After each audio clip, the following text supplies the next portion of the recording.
सच्चिदानन्दरूपाय विश्वोत्पत्त्यादिहेतवे तापत्रयविनाशाय श्रीकृष्णाय वयं नुमः। श्रीकृष्णाय वयं नुमः। श्री गोपाल कृष्ण महाराज की, श्री दत्तात्रेय महाराज की जय। नवरात्र महोत्सव 2024 ह्या नवरात्राच्या निमित्ताने संपन्न झालेली ही व्याख्यानमाला, ज्या व्याख्यानमालेमध्ये आपण श्रीमद्भगवद्गीतेतील अध्याय क्रमांक 7 ज्ञान विज्ञान योग ह्या विषयावर चर्चा करत आहोत। आजचं आपलं हे शेवटचं सत्र, समाप्तीचं सत्र। आपण ह्या सत्राने ह्या व्याख्यानमालेचा समारोप करणार आहोत। प्रत्येक गोष्ट जशी सुरुवात होते तशी ती संपत असते। सूर्य सकाळी उगवतो, तो सायंकाळी मावळतो आणि सुखाचे क्षण माणसाच्या जीवनातले फार लवकर संपत असतात। दुःखाचे क्षण संपायला थोडासा वेळ लागतो, फक्त धीर धरावा लागतो, कारण वेळ राहणारी नसते। कुठलीही वेळ असू देत, सुखाची असू देत, दुःखाची असू देत, ती संपणारीच असते। कधी ना कधीतरी ती शेवटाला लागणारी असते, परंतु माणसाला धीर धरावा लागतो। तसे हे नवरात्राचे 9 दिवस असे आनंदाचे, सुखाचे आणि सर्वांसोबत अतिशय हसत खेळत कसे निघून जातात हेच कळत नाही। मला असं वाटतं की मी कालच इथे प्रवचन करण्यासाठी आलो होतो की काय, म्हणजे 9 दिवसापूर्वी मी इथं आलो असं मला वाटत नाही। इतक्या लवकर हे 9 दिवस सर्वांसोबत हसत खेळत कसे निघून गेले, सर्वांशी बोलत चर्चा करत, हे कळालंही नाही। तर शेवटी कुठेतरी आस्था असतोच, प्रत्येक गोष्टीला अंत असतोच, शेवट असतोच, म्हणून आपल्याला हा शेवट गोड करायचा आहे। कारण पूर्वोत्तर क्षण दुर्लभ असं म्हटलेलं आहे। पूर्वीचा क्षण जसा होता तसाच उत्तर क्षण जो आहे तो सारखा राहिला पाहिजे। एखादा माणूस आपल्या घरी पाहुणा म्हणून येतो, तो आल्यानंतर आपल्याला जेवढा आनंद होतो ना, तेवढा जातानासुद्धा आपल्या मनामध्ये त्याच्याविषयीची आपुलकी तशीच राहिली पाहिजे। नाहीतर एखादा पाहुणा येतो तो जायचं नावच घेत नाही, तो घरातच बसून राहतो, तो घर सोडायला तयार नाही, मग नाटकं करावे लागतात, मी तुला मारल्यावानी करतो, तू रडल्यावानी कर, नाही का? असं जर तो पाहुणा करत असेल तर त्याचा उत्तर क्षण सुखाचा होत नाही। म्हणून ज्या आनंदाने, ज्या उत्साहाने आपण पहिल्या दिवसाचा क्षण संपन्न केला, तसाच आजचाही क्षण आपल्याला तेवढ्याच उत्साहामध्ये, आनंदामध्ये संपन्न करायचा आहे। तर असं ज्या विषयावरती आपण चर्चा करत होतो तो विषय म्हणजे ज्ञान विज्ञान योग। ज्ञान म्हणजे काय आपण पाहिलं। विज्ञान म्हणजे विशेष प्रकारचं ज्ञान, आध्यात्मिक क्षेत्रामध्ये जीव, देवता, प्रपंच आणि परमेश्वर यांचं कार्यकारण, स्वरूप, लक्षण हे सांगणारं ज्ञान, ज्याला विज्ञान असं म्हटलेलं आहे। मग हे दोन्हीही ज्ञान आणि विज्ञान अर्जुनाला भगवंतांनी या अध्यायामध्ये सांगितलेले आहेत। त्यामध्ये भगवंताचं सामर्थ्य काय आहे आणि जे सर्वसामान्य जीव आहेत, अज्ञानी जीव आहेत, हे कशा पद्धतीनं त्यांचं जीवनयापन करतात, आणि जे ज्ञानी आहेत, जे भक्त आहेत, ते कशा पद्धतीने त्यांचं जीवनयापन करतात, ह्या सगळ्या बाबी भगवंताने अर्जुनाला समजावून सांगितलेल्या आहेत। म्हणून त्यावरती आपण चर्चा करत आहोत। काल आपण बघितलं की भगवंताची भक्ती करणारे 4 भक्त, अर्थ, जिज्ञासू, अर्थार्थी आणि ज्ञानी, ह्या 4ही भक्तांवरती आपण व्यवस्थित विवेचन केल्यानंतर भगवंत अर्जुनाला सांगतात की हे सगळे जे भक्त आहेत हे चांगलेच आहेत, फक्त एवढंच आहे की प्रत्येकाची अभिप्सा वेगळी आहे। कोणी संसाराची इच्छा करतं, कोणी सांसारिक सुख उपभोगाच्या साधनाची इच्छा करतं, प्रत्येकाची मागणी वेगळी आहे, प्रत्येकाची रती वेगळी आहे, परंतु तो भक्ती करतो, भगवंताची आठवण करतो, हे मात्र चांगलं आहे। स्वतःच्या स्वार्थासाठी का होईना, माझ्या मुलीचं लग्न होऊ दे म्हणून का होईना, पण तो देवाची भक्ती तर करतो ना। म्हणून ही सगळी माणसं चांगली आहेत, परंतु ह्या सगळ्यांपैकी, ह्या 4ही जणांपैकी मला जर कोणी प्रिय असेल तर तो ज्ञानी मला प्रिय आहे। कारण तेषाम ज्ञानी नित्ययुक्त एकभक्तिर्विशिष्यते, त्या सगळ्या भक्तांमध्ये ज्ञानी हा एकनिष्ठ भक्ती करतो, कारण त्याला ज्ञान झालेलं आहे। म्हणून आपण एकविध भक्तीवरती काल चर्चा करत होतो। म्हणून ही एकनिष्ठ भक्ती फार गरजेची आहे। मी तुम्हाला सांगितलं की एकनिष्ठ भक्ती करत असताना तुमची जी भक्ती विखुरलेली आहे त्या भक्तीच्या प्रमाणात एकनिष्ठ भक्तीमध्ये एक वेगळी शक्ती निर्माण होते, आणि ती एकनिष्ठता संसारामध्ये तेच आहे हो। एखादी पत्नी म्हणजे एखादी स्त्री, एखादी मुलगी एखाद्या मुलाशी विवाहित होते, त्यांचा संसाराला सुरुवात होते, त्या प्रपंचाला त्यांची सुरुवात होते आणि शेवटपर्यंत ती आपल्या पतीशी प्रामाणिक राहते, एकनिष्ठ राहते. जो भाव आपल्या पतीविषयी तिच्या मनात आहे तो भाव इतर कुठल्याही पुरुषाविषयी ती आपल्या मनात येऊ देत नाही. तेव्हाच तो पती तिच्यावरती प्रसन्न राहतो, खुश राहतो. जर तिने आंतरिक कल्पना करूनही व्यभिचार करण्याचा प्रयत्न केला तरीही देखील तो पती तिच्यावर नाराज होतो. तसंच महानुभाव संप्रदायाची भक्ती ही पतिव्रतेसारखी आहे. ते एका परमेश्वराशिवाय दुसऱ्या कुठल्याही देवतेला परमेश्वर मानत नाहीत. याचा अर्थ ते इतरांची निंदा करतात असं नाही.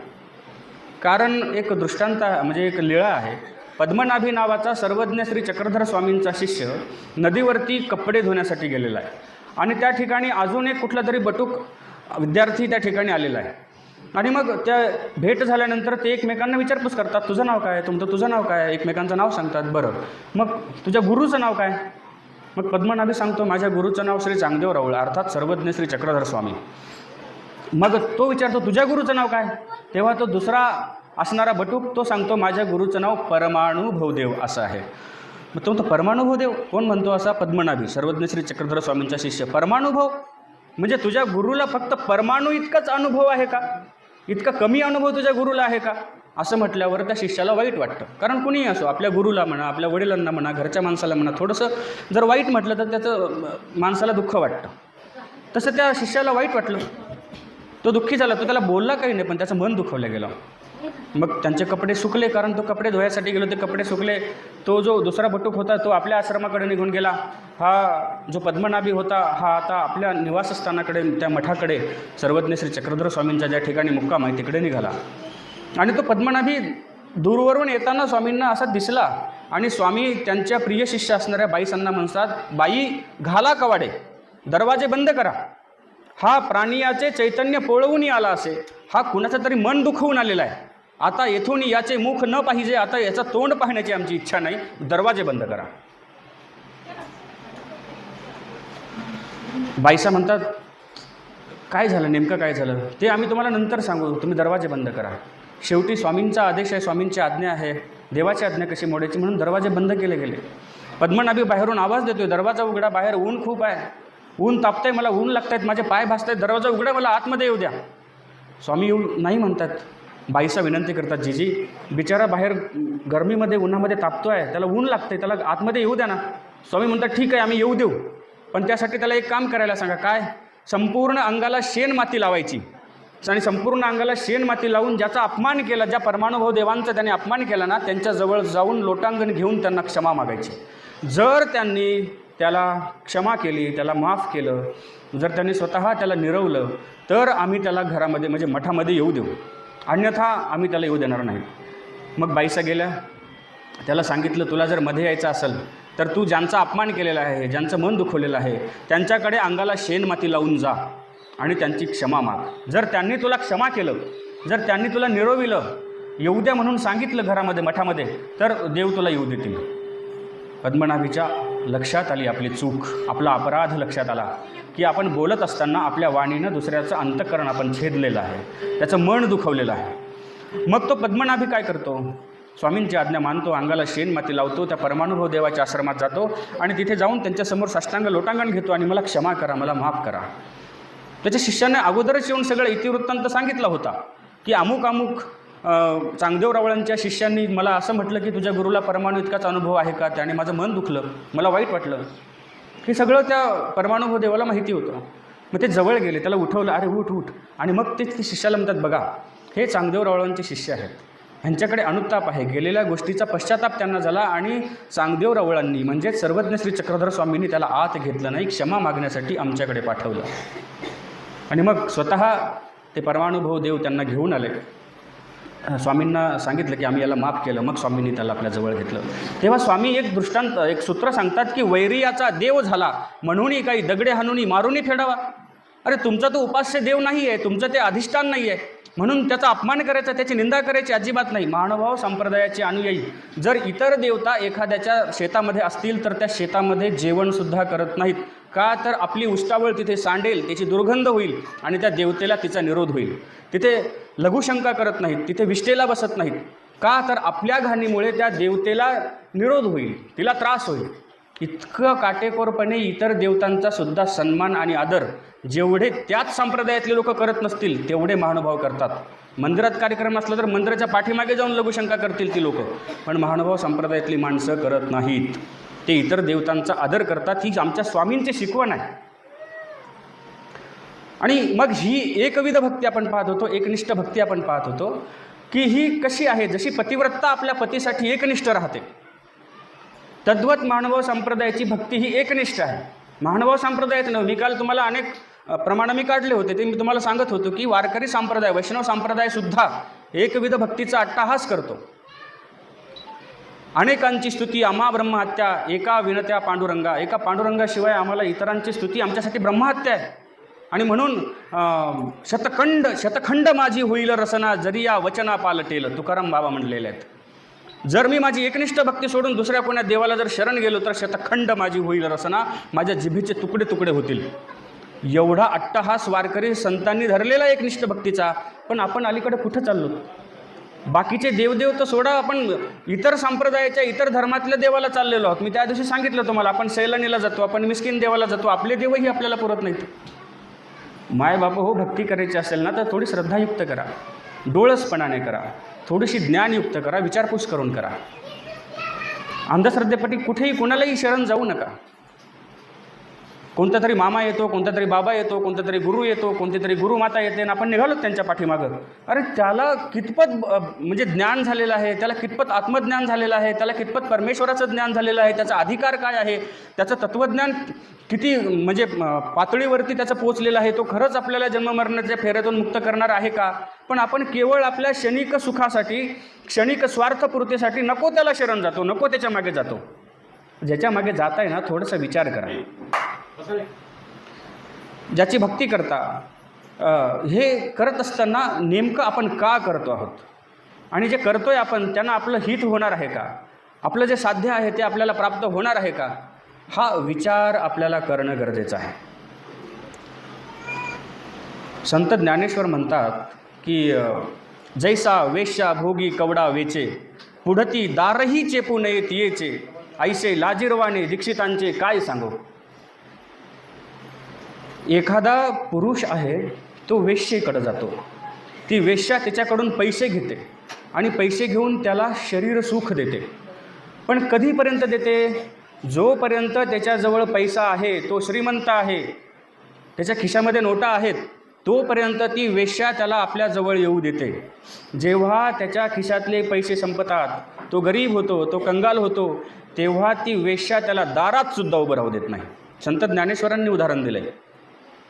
जैसा वेश्या भोगी कवडा वेचे, पुढती दारही चेपू नये तियेचे, ऐसे लाजिरवाने दीक्षितांचे काय सांगू. आणि तुम्ही परत परत त्यांच्याकडे शरण जात आहे की जे तुमच्याकडून काहीतरी घेऊन तुम्हाला सुख देत आहेत. इतर देवता काय करतात? मी तुम्हाला कालच सांगितलं की तुमच्याजवळ जोवर पुण्य आहे, जसं त्या माणसाच्या खिशात पैसा आहे तोवर ती वेश्या त्याला जवळ ठेवते, तशी ह्या देवता जवळपर्यंत तुमच्याकडे पुण्य आहे, पुण्यकर्माचा संचय आहे, तोपर्यंत त्या देवता तुम्हाला त्यांचा आनंद देतात, त्यांचं सुख देतात. त्याला आनंद म्हणता येणार नाही, सुख. आनंद फक्त परमेश्वराजवळ. सुख देतात. पण जेव्हा तुमचं पुण्य संपलं की, काल मी सांगितलं, पुण्याची पावती सरे, इंद्रपणाची उटी उतरे, सवीची येऊ लागती माघारे मृत्यू लोका. मी सांगत नाही, ज्ञानेश्वरांनी सांगितलेलं आहे. मग ज्या देवता तुमच्याकडे पुण्य आहे म्हणून तुम्हाला सुख देतात, अशा देवताची भक्ती करून काय साध्य करणार आहात तुम्ही? ह्या उलट अब्रह्मभुवना लोका पुनरावर्तिनोर्जुन, ही शाश्वती देणारा श्रीकृष्ण भगवंत जो म्हणतो की माझं ठिकाण अब्रह्मभुवना लोका, ब्रह्मलोकाच्याही पलीकडे श्रेष्ठ असं माझं ठिकाण आहे, आणि ज्या ठिकाणी गेल्यानंतर पुनरावर्तिनो अर्जुन, अर्जुना तुला पुनरावृत्ती नाही, पुन्हा जन्म मरणाला येण्याची तुला गरज नाही. किती किती सोपं असं करून सांगितलं भगवंताने. पण आपण यांती देवव्रता देवान, पितॄन यांती पितृव्रता, भूतानी यांती भूतेजा, यांती मध्या जनपिमम. आपण वेगळ्या ठिकाणी भगवंताला शोधण्याचा प्रयत्न करतो, चुकीच्या ठिकाणी शोधण्याचा प्रयत्न करतो. भगवद्गीता म्हणते यांती देवव्रता देवान, जे देवतांची भक्ती करतात ते देवान म्हणजे देवता लोकाला जातात, त्या देवतेला प्राप्त होतात. ते सुख क्षणिक आहे, काही काळापुरतं आहे. पितृनियंती पितृव्रतः, जे पितृलोकाची भक्ती करतात म्हणजे पितृ घालतात, पितृदेवतेला भजतात, ते पितृलोकालाच जातात, त्यांना मोक्ष भेटत नाही. भूतानी अंती भूतेजा, जे भूताप्रेताची पूजा करतात, असतात काही अघोरी लोक, ते भूताप्रेताची पूजा करतात, स्मशानात जाऊन राहतात, असे काही लोक असतात अघोरी. ते भूतानी अंती भूतेजा, ते भूतयोनीलाच जातात, त्यांनाही मोक्ष होत नाही. मग मोक्ष होतो कोणाला? यांती मध्या जिनोपिमाम, जे माझं यजन करतात, जे माझी भक्ती करतात, मला शरण येतात, त्यांना मी माझ्या अब्रह्मभुवनाला घेऊन जातो. ज्या ठिकाणी गेल्यानंतर यद गत्वा न निवर्तन्ते, पुन्हा जन्ममरणाच्या फेऱ्याला येण्याची गरज नाही, त्या ठिकाणी मी घेऊन जातो, असं श्रीकृष्ण भगवंत शाश्वतीने सांगतात. मग एवढं आपल्याला कळाल्यानंतर आपण त्या श्रीकृष्णाची पतिव्रतेप्रमाणे एकनिष्ठ भक्ती करणं गरजेचं आहे. पण आपली भक्ती एकनिष्ठ नाही. आता मी घसा कोरडा करून तुम्हाला सांगितलं, पण तुम्ही करायचं तेच करता. तुम्ही अन्य देवतेला शरण जाणारच, तुम्ही कुठल्या तरी दुसऱ्या देवाची भक्ती करणारच, त्याची पूजा करणारच. तुम्ही ज्या संप्रदायाचे आहात आणि तुमचं जे आराध्य दैवत आहे की नाही, त्या आराध्याची तुम्ही एकनिष्ठ भक्ती करा. त्या भक्तीत शक्ती, मी म्हणत नाही अमुक देवाची भक्ती करा. फक्त आता मी भगवद्गीतेवर बोलतोय म्हणून श्रीकृष्ण भगवंतांनी सांगितलं की माझी भक्ती करा, मी तुम्हाला मोक्षाला नेईल. एवढी शाश्वती देणारा दुसरा एकही अवतार तुम्हाला सापडणार नाही. मग जर त्याने एवढी शाश्वती दिलेली आहे, तर मग का आपण त्या श्रीकृष्ण भक्ताची एकनिष्ठ भक्ती करू नये भगवंताची? म्हणून त्या भगवंताची एकनिष्ठ भक्ती करा, अनन्य भक्ती करा, त्यानेच तुम्हाला तुमच्या जीवनामध्ये मोक्षप्राप्ती होणार आहे, मुक्ती प्राप्त होणार आहे. अन्यथा चालूच आहे मग चक्रभ्रमन्याय. ह्या संसारामध्ये जन्म मरण, ज्याला स्वर्ग नर्क कर्म भूमी आणि मोक्ष असं म्हटलेलं आहे, तिच्यामध्ये चतुर्विध कर्मफळी तुमचं भ्रमण चालूच आहे. स्वर्गाला जाणे, कर्मभूमीला येणे, ह्या सगळ्या गोष्टी तुम्ही वारंवार करत आलेला आहात, म्हणून तर इथपर्यंत तुम्ही जन्म घेत आलेला आहात. जर तुम्ही हे मागच्याच जन्मात केलं नसतं तर तुम्ही कधीच मोक्षाला प्राप्त झालेले असतात, पण आपण हे केलं नाही. पण तुमची ही होणारी फेरी, तुमचा हा फटका बघवत नाही मला. तुम्ही जे ह्या अन्य देवतांना शरण जाऊन तुमचं हे जन्ममरणाचा फेरा वाढवताय ना, हे मला सहन होत नाही. म्हणून बुडते हे जन न देखवे डोळा, म्हणून कळवळा वाटत असे. एवढ्या पोटतिडकीनं मी तुम्हाला का बोलतोय, का ओरडू ओरडू सांगतोय? कारण मला असं वाटतंय की ही माणसं माझी आहेत आणि यांची दिशा चुकली नाही पाहिजे, यांचा मार्ग चुकला नाही पाहिजे. यांनी त्या भगवंताची, जे ब्रह्मभुवनाच्या पलीकडे राहणारा जो भगवंत आहे, त्या भगवंताची एकनिष्ठ भक्ती करून जन्ममरणाच्या फेऱ्यातून यांची मुक्तता झाली पाहिजे. पण तुम्हाला असं वाटतं का हे महत्त्वाचं आहे? तुम्हाला असं वाटत नाही की माझी या जन्मात मुक्तता झाली पाहिजे? तुम्हाला तर अनेक जन्म पाहिजेत, म्हणून तर तुम्ही वडाला येडे घालता ना, 7 जन्म हेच नवरा भेटू दे म्हणून. तुम्हाला अजून 7 जन्म पाहिजेत. अरे कशाला? या जन्मात कंटाळा नाही आला का तुम्हाला? ते मुलांचं ढुंगण धुता धुता, त्यांची शी काढता काढता, चुलीवर स्वयंपाक करता करता कंटाळा नाहीत का तुम्ही? अजून 7 जन्म कशाला पाहिजेत तुम्हाला? शास्त्र सांगतं की ह्याच जन्मात त्या भगवंताची एकनिष्ठ भक्ती करा, अनन्य भक्ती करा आणि जन्ममरणाच्या फेऱ्यातनं मुक्त व्हा. मायबाप हो, लक्षात घ्या, याच्यावर विचार करा आणि काहीतरी तुमच्या जीवनामध्ये हे घेण्याचा प्रयत्न करा. एकनिष्ठ भक्ती करा. मी तुम्हाला वारंवार सांगतोय, अंधश्रद्धा बाळगू नका. अंधश्रद्धेतून कोण्या बाबाला, कोण्या देवाला, कोणत्या भोंदूबाबाच्या शरण जाऊ नका. संताचीही ओळख करता आली पाहिजे, जशी भगवंताची करताना तशी संताचीही ओळख करता आली पाहिजे.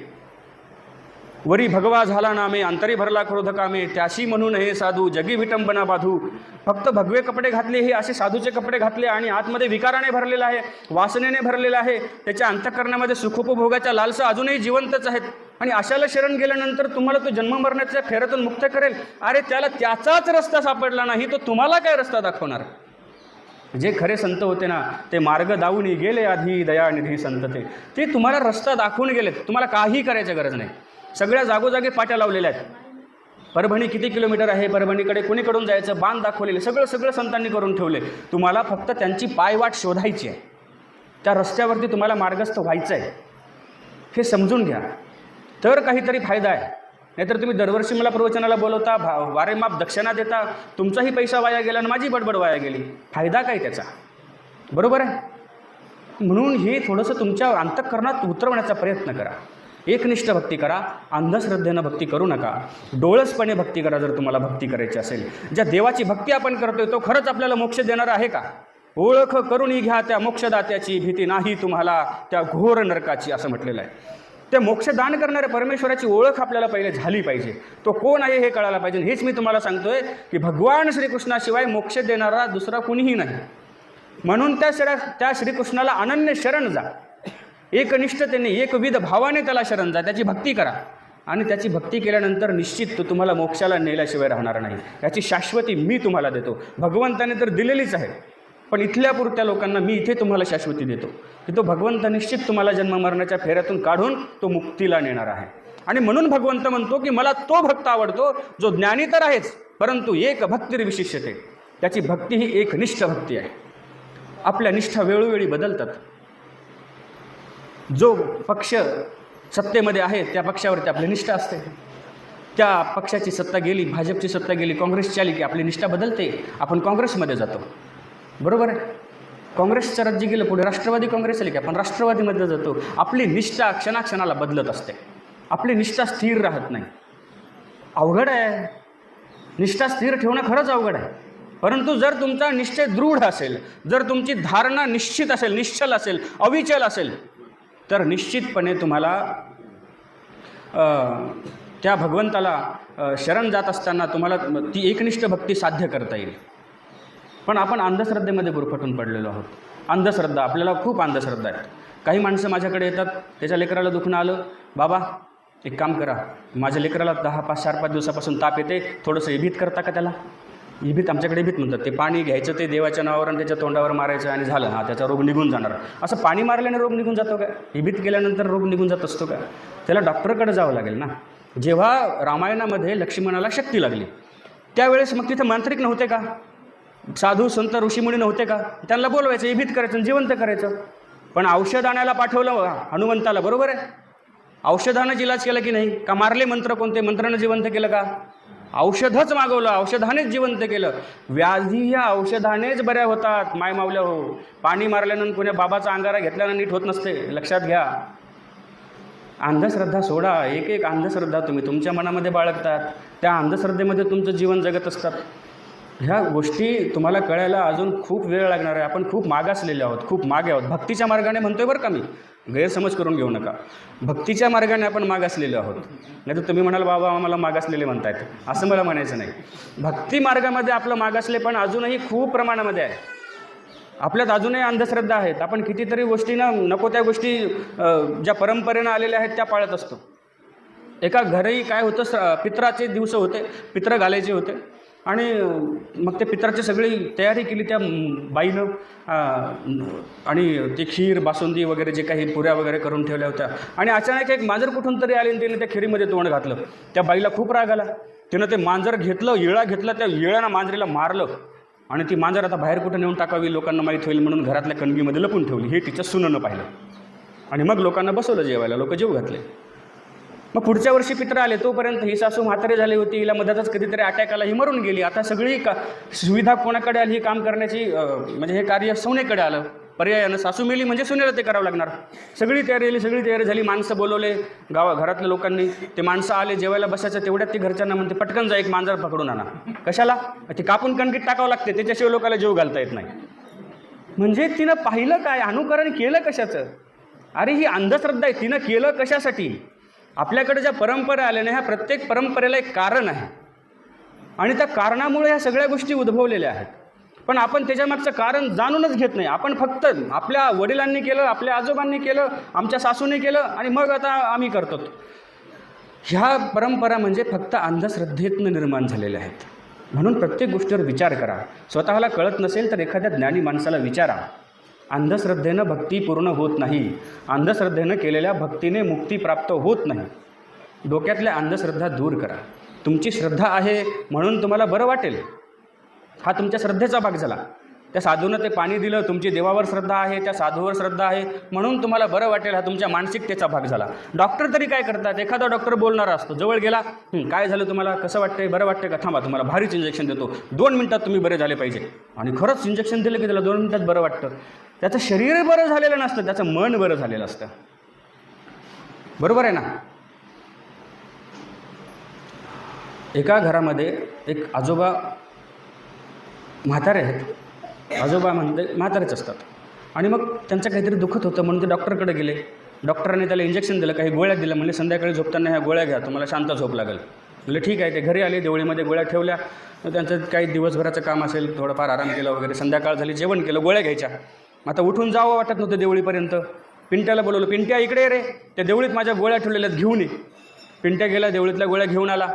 ती गोळी आजोबांनी घेतली, खाल्ली आणि शांत झोप लागली आजोबाला. सकाळी उठून पाहिलं तर आजोबाच्या गोळ्या जशाला तशा होत्या, एकही गोळी संपली नव्हती. नेमकी त्याच दिवशी त्यांची म्हैस आजारी पडली होती, त्या म्हशीच्या गोळ्या त्या देवळीमध्ये ठेवलेल्या होत्या, त्यातली मात्र एक गोळी कमी झाली होती. मात्र म्हाताऱ्याला बरं वाटलं, त्याला शांत झोप लागली. का? डॉक्टरांनी गोळ्या दिल्या आणि डॉक्टरांनी सांगितलं तुम्हाला शांत झोप लागल, आणि म्हणून ती गोळी खाल्ली की त्याला झोप लागली, त्याला बरं वाटलं. हां, आता टणटण वाटायला म्हणला मला. वास्तविक त्या आजारावरच्या त्या गोळ्या नव्हत्याच, फक्त तुमची मानसिकता तुम्हाला सुदृढ करत असते, हे लक्षात घ्या. काही माणसं कोरोनामध्ये फक्त घाबरूनच मेले. कोरोना फार कमी, पण घाबरूनच जास्त लोक मेले. कोरोनाने कदाचित ते मेले नसते, पण त्यांचा BP वाढला, मग अटॅक आला आणि त्याच्यातच मरून गेले. आपल्याला वाटलं कोरोनानं मेले की काय. तुमच्या मानसिकतेवर तुमचे आजार बरे होत असतात. आपण मात्र अंधश्रद्धेमध्ये गुरफटतो, अंगारा लावतो, पाणी घेतो, ती भीत करतो. ही तुमची श्रद्धा आहे, त्यानं तुम्हाला बरं वाटतं, ही वेगळी बाब आहे. पण केवळ त्याच्यावर विसंबून राहता येत नाही. तुमची कर्म कशी आहेत, त्याची तुमची फळं तुम्हाला कशी भेटणारी आहेत, ह्या सगळ्या गोष्टीचा आपल्याला विचार करावा लागणार आहे. आणि म्हणून अशी एकविध भक्ती करणारा जो ज्ञानी भक्त आहे तो मला अत्यंत प्रिय आहे, आणि त्या भक्ताला मी प्रिय आहे असं भगवंत सांगतात. पुढे ते म्हणतात की प्रियो ही ज्ञानिनो अति अर्थ महंसच मम प्रिय. हा श्लोक या ठिकाणी संपला. पुढच्या श्लोकात भगवंत म्हणतात उदारः सर्व ये वैते ज्ञानी त्वात्मैव मेवत्तम अस्थितः सही युक्तात्मा मामेवान उत्तमाम गतिम. अर्जुना, मला ज्ञानी आवडतो याचा अर्थ बाकीचे 3 भक्त असेच आहेत, उगेच साधारण आहेत, त्यांची भक्ती काही कामाचीच नाही असं समजू नकोस. उदारः सर्व ये वैते, हे 4ही भक्त उदार अंतकरणाचे आहेत, जे मोकळ्या अंतकरणानं माझी भक्ती करतात. हा ठीक आहे, मगाशी मी तुम्हाला सांगितल्याप्रमाणे त्यांच्या गरजासाठी ते करत असतील, पण देवाची भक्ती करतात म्हणून हे सगळे उदारच आहेत, हे सगळे उत्तमच आहेत, चांगलेच आहेत. परंतु ज्ञानी तू आत्मैव मे मतम, ज्ञानी माझा आत्मा आहे. जसा एखाद्या माणसाचा आत्मा असतो की नाही, एखाद्या राक्षसाचा आत्मा एखाद्या चिमणीमध्ये त्याने लपून ठेवलेला असतो, एखाद्या कावळ्यामध्ये त्याने लपून ठेवलेला असतो, आणि मग त्याला मारायचं असेल तर त्याच्या शरीराला किती मारलं तरी तो मरत नाही. मग कुणीतरी सांगतं अरे याचा आत्मा त्या चिमणीमध्ये आहे, मग जाऊन त्या चिमणीला मारावं लागतं आणि मग तो राक्षस मरतो. बरोबर आहे की नाही? तसा ज्ञानी हा माझा आत्मा आहे. ज्ञानी पुरुषामध्ये, ज्ञानी भक्तामध्ये माझा आत्माच वास करतो आहे असं भगवंत सांगतात. म्हणजे एवढा तो ज्ञानी आणि एकनिष्ठ भक्ती करणारा भक्त भगवंताला प्रिय आहे. आता हे लक्षात ठेवा, भगवंताला प्रिय असणारा भक्त कोणता? तुम्हाला जर देवाचं आवडतं व्हायचं असेल, तुम्ही म्हणाल बाबा देवाचं आवडतं झाल्यावर अवघड होईल, जो आवडे सर्वाला तोची आवडे देवाला, आणि देवाला आवडला तो देव आम्हाला घेऊन जाईल, असं नाही. देवाचा आवडता आहे म्हणजे जसा अर्जुन देवाचा आवडता होता की नाही, जसा उद्धव देवाचा आवडता होता की नाही, तसं देवाचा आवडतं व्हायचं आहे, देवाचं प्रिय व्हायचं आहे, देवाचं भक्त आपल्याला व्हायचं आहे. आणि म्हणून तुम्हाला एकतर ज्ञानी व्हावं लागेल आणि ज्ञानीसोबत तुमची भक्ती एकनिष्ठ तुम्हाला करावी लागेल. त्यावेळेस तो ज्ञानी भगवंताचा आत्मा होतो आणि अस्थितः सही युक्तात्मा मामेवानुत्तमाम गतिम, तो माझ्या ठिकाणी आपल्या भक्तीला स्थिर करतो. आणि त्याने आपली भक्ती माझ्या ठिकाणी स्थिर केल्यामुळे मी काय करतो? उत्तमाम गतिम, उत्तम गतीला त्याला घेऊन जातो. मग बाकीच्या ज्या गती आहेत, स्वर्ग गती असेल, वैकुंठ गती असेल, ह्या सगळ्या गती हीन नीच प्रकारच्या आहेत. कोण्या गतीला पाहून? उत्तम गतीला पाहून, म्हणजे परमेश्वराच्या गतीला पाहून. जे जन्म मरणाच्या फेऱ्यातून मुक्त करणारी गती आहे त्या गतीला पाहता बाकीच्या गती ह्या हीन आहेत. परमेश्वराची जी गती आहे ती गती उत्तम आहे, आणि म्हणून मी त्या भक्ताला उत्तम गतीला घेऊन जातो. आलं का लक्षात? तर मग पुढचा श्लोक बघूयात. बहुनाम जन्मनाम अंते ज्ञानवान माम प्रपद्यते वासुदेव सर्वमिती स महात्मा सुदुर्लभ. अतिशय उत्तम श्लोक आहे. मला असं वाटतं की ह्या संपूर्ण 7व्या अध्यायाचा आत्मा गाभा या श्लोकामध्ये आहे. भगवंत सांगतात की बहुनाम जन्मनाम अंते ज्ञानवान माम प्रपद्यते. हा ज्ञानी माणूस माझी भक्ती करतो, पण एकाच जन्मात त्याला ज्ञान झाल्याने लगेच भक्ती करतो असं नाही. बहुनाम जन्मनाम अंते, त्याला अनेक जन्मापासून हे ज्ञान होत आहे. ज्ञान माणसाला लवकर भक्तीकडे जाऊ देत नाही. खरं तर जाऊ द्यायला पाहिजे. ज्ञानानंतर त्यानं भक्तीकडेच गेलं पाहिजे. पण ज्ञानामुळे निर्माण होणारा अहंकार, निर्माण होणारा गर्व त्याला भक्ती मार्गाकडे जाऊ देत नाही. म्हणून त्याला अनेक जन्म घेत घेत जेव्हा ते ज्ञान त्याचा हळूहळू हळूहळू हळू परिपक्व होतं, तेव्हा त्याला भगवंत कळतो, तेव्हा त्याला भगवंताची किंमत कळते. आणि अशा अनंत जन्मामध्ये त्याला झालेल्या ज्ञानामुळे तो भगवंताला शरण जातो आणि काय म्हणतो? वासुदेव सर्वमिती. वासुदेव म्हणजे कोण? वसुदेवाचा पुत्र म्हणून वासुदेव. जसं तुम्हाला सांगितलं, पृथ्वीचा पुत्र म्हणून पार्थ, कुंतीचा पुत्र म्हणून कौंतेय, पंडूचा पुत्र म्हणून पांडव, तसं वसुदेवाचा पुत्र म्हणून वासुदेव श्रीकृष्णाचं नाव आहे, लक्षात घ्या. वासुदेव सर्वमिती. हे सगळं जे आहे ना हे त्या भगवंतामुळे आहे, किंवा ह्या सगळ्याचा मालक जर कुणी आहे ना तर तो भगवंत आहे, अशी ज्याची धारणा आहे असा महात्मा सुदुर्लभ, नुसता दुर्लभ नाही सुदुर्लभ, भेटत नाही. परमेश्वराला सर्वस्व मानणारा, आपण प्रपंचाला सर्वस्व मानतो, माणूस असेल तो आपल्या बायकोला सर्वस्व मानतो, बायको असेल ती आपल्या नवऱ्याला सर्वस्व मानते, पण देवाला सर्वस्व मानणारा भक्त भेटणं सुदुर्लभ आहे, अतिदुर्लभ आहे. असा माणूस भेटू शकत नाही. म्हणून असा जो ज्ञानी आहे तो अनंत जन्मामध्ये त्याला ज्ञान होऊन होऊन होऊन जेव्हा भगवंताची खरी किंमत त्याला कळते, तो भगवंत त्याला कळतो, त्यावेळेस तो भक्त वासुदेव सर्वमिती, सगळं जे काही आहे तो भगवंत आहे असं म्हणून त्या भगवंताची एकनिष्ठ भक्ती करतो. आणि असा माणूस दुर्लभ आहे असे या श्लोकात सांगितलं. आता पण ह्याचा विस्ताराने अर्थ बघूयात. बहुनाम जन्मना म्हणते ज्ञानवानाम प्रपद्यते, ज्ञान झालं, मग ह्याच जन्मात त्याला मुक्ती व्हायला पाहिजे, का होत नाही? कारण भगवंताची खरी किंमत एकाच ज्ञानाने, एकदाच झालेल्या ज्ञानाने ह्या जीवाला कळत नाही. उदाहरण देऊन सांगतो. एक माणूस सकाळी सकाळी स्नान करण्यासाठी नदीवरती गेला. नदीवरती गेल्यानंतर त्याने त्या ठिकाणी आपले कपडे वगैरे काढले, स्नान करण्यासाठी नदीमध्ये उतरणार तेवढ्यात त्याला पायाखाली काहीतरी टोचल्यासारखं जाणवलं, आणि म्हणून त्याने खाली वाकून पाहिलं पायाखाली काय होतं. थोडीशी वाळू बाजूला सरकवली तर त्याच्या खाली त्याला एक चमचम करणारी अंगठी दिसली.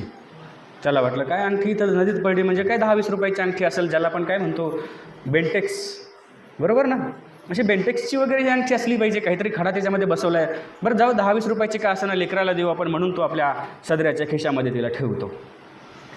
आंघोळ करतो, घराकडे जातो, विसरून जातो. त्यानं ती अंगठी आणली, त्याला ती शुल्लक वाटली, तो विसरून जातो. मग एके दिवशी त्याला सहज आठवण येते आणि मग तो त्या सदऱ्याच्या खिशातली ती अंगठी काढतो आणि स्वतःच्याच हातामध्ये घालतो. आणि मग असं स्वतःच्या हातामध्ये घालतो आणि मग तो वावरतोय समाजामध्ये, इकडे तिकडे फिरतोय. फिरत असताना त्याचा एक मित्र आहे जो व्यवसायाने सोनार आहे, आणि तो त्याच्या हातामध्ये ती अंगठी बघतो. त्याच्या लक्षात येतं की हे सोनं आहे. तो म्हणतो, अरे ही अंगठी कुठे घेतली तू? माझ्याकडे घ्यायची होती ना, दुसऱ्याकडे कशाला घेतली? स्वाभाविक आहे, मित्र आहे म्हटल्यावर त्याला वाटलं असेल. तो म्हटलं, अरे कशाची घेतली? मला सापडली, मला हायच काय 10-20 रुपयाची अंगठी असेल. अरे येडा झाला का? 10-20 रुपयाची अंगठी नाही म्हणे, ही 20,000ची अंगठी आहे, एवढ्या किमतीची मौल्यवान अंगठी आहे. त्याला फक्त सोन्याचं माहीत होतं, कारण तो सोनार होता. पण त्या अंगठीतला खडा त्याला माहितीच नव्हता. तो म्हटलं, असं 20,000ची अंगठी आहे? आता मात्र त्याच्या दृष्टीमध्ये त्या 10-20 रुपयाच्या वाटणाऱ्या अंगठीची किंमत वाढली. 20,000ची अंगठी, मग त्याचं लक्ष तिच्याकडे राहायला लागलं. कुठं पडू नये, कुठं हरपू नये, कारण 20,000 म्हणजे काय साधे असतात का? खूप किंमत असते. म्हणून तो आता त्या अंगठीची काळजी घ्यायला लागला. फक्त काळजी घ्यायचं, लक्ष ठेवायचं. मग एके दिवशी काय झालं, योगायोगाने काही दिवसानंतर त्याचे मामा त्याच्या घरी आले. घरी आल्यानंतर ते व्यवसायाने जोहरी होते, म्हणजे रत्नपारखी होते. आणि त्याने त्या आपल्या भाषाच्या हातामध्ये ती अंगठी पाहिली. त्याने सोनं पाहिलं नाही, सोनाराने सोनं पाहिलं, कारण त्याला त्याची किंमत कळत होती. आणि ह्या रत्नपारख्याने त्या अंगठीत असणारा खडा पाहिला आणि विचारला, अरे ही अंगठी कधी घेतली? मला सांगायचं होतं ना, मी तुला उपलब्ध करून दिली असती. अहो मामा, घेतली कशाची? सापडली मला. बरं झालं, सोन्याची आहे म्हटलं, 10-20,000ची. अरे येड्या, 10-20,000ची नाही, 2 लाखाची अंगठी आहे म्हटलं. हा साधासुद्धा हिरा नाही, कोहिनूर हिरा आहे, महत्त्वाचा हिरा आहे म्हटलं, एवढा भारीचा हिरा आहे, आणि याची किंमत 2 लाख रुपये. असं अटॅकच यायचा बाकी राहिला त्याला. 2 लाखाची अंगठी, मला माहीतच नव्हतं. आता मात्र तो त्याच्याही पेक्षा तिची काळजी जास्त घ्यायला लागला. तो तिला कधीच विसंबत नव्हता, विसरत नव्हता. सतत त्याचं लक्ष त्या अंगठीकडे असायचं. एवढी काळजी आता तो त्या अंगठीची घ्यायला लागला. सतत त्याचा वेच, त्याची दृष्टी, त्याचं लक्ष, त्याचं चिंतन त्या अंगठीकडेच. कारण 2 लाखाची अंगठी माझ्या हातात म्हटल्यावर सतत लक्ष तिच्याकडं. तसंच झालं या भक्ताचं. पहिल्या जन्मामध्ये याला ज्ञान झालं, फक्त कळलं की भगवंत कुणीतरी आहे, परमेश्वर कुणीतरी आहे, त्याची भक्ती करायला पाहिजे हे कळलं. मग तो भगवंत काय आहे, त्याच्याकडं कोणत्या शक्ती आहे, त्याच्याकडं काय सामर्थ्य आहे, हे त्याला हळूहळू संतांच्या सहवासातनं कळायला लागलं. तशी तशी त्याची आस्था भगवंताविषयीची दृढ होत गेली. तशी तशी भगवंताकडे पाहण्याची त्याची दृष्टी म्हणजे वाढत गेली. भगवंताचं व्यापकत्व त्याला कळालं, त्याचं सर्वज्ञत्व त्याला कळालं, त्याचं सर्वात्मकत्व त्याला कळालं. असं एक एक गुण भगवंताचा त्याला आता त्या ज्ञानाच्या योगानं प्रदर्शित होत गेला. आणि शेवटी त्याला कळालं की तो आता मोक्ष देणार आहे, जन्म मरणाच्या फेऱ्यातनं मुक्त करणार आहे. मग आता तो भगवंताला कधीही विसंबत नाही. वासुदेव सर्वमितीम. जसं त्या माणसाला सगळीकडे कुठेही असताना लक्ष मात्र अंगठीकडत असायचं, तसं तो कुठेही असू द्या, कोणतंही काम करत असू द्या, शेतामध्ये कापूस शेतात असू द्या, सोयाबीन कापत असू द्या, शेतात निंदत असू द्या, घरामध्ये भांडे घासत असू द्या, धुणं धुवत असू द्या, त्याचं लक्ष त्या अंगठीकडं जसं आहे ना, तसं त्या बाईचं, त्या माणसाचं लक्ष कोणत्याही कामात, कोणतंही काम करत असताना भगवंताकडं आहे. कारण त्याला कळालं आता की तो भगवंत मला मोक्ष देणार आहे. मला मुक्ती देणारा आहे, त्याची किंमत त्याला कळाली, त्याचं अस्तित्व त्याला कळालं. कोणत्याही माणसाचं अस्तित्व जोवर आपल्याला कळत नाही ना, तोपर्यंत तो आपल्याला क्षुल्लक वाटतो. जेव्हा त्याची खरी ताकद आपल्याला कळते, त्याचं सामर्थ्य आपल्याला कळतं, तेव्हा त्याच्याविषयीची आपली आस्था दृढ होत असते.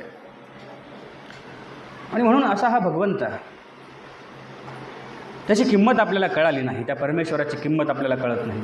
आपण क्षुद्र भौतिक सुखासाठी इतर देवी देवतांना शरण जातो, परंतु जो परमोच्च अध्यात्माचा आनंद आपल्याला देणारा आहे त्या भगवंताला मात्र आपण शरण जात नाही.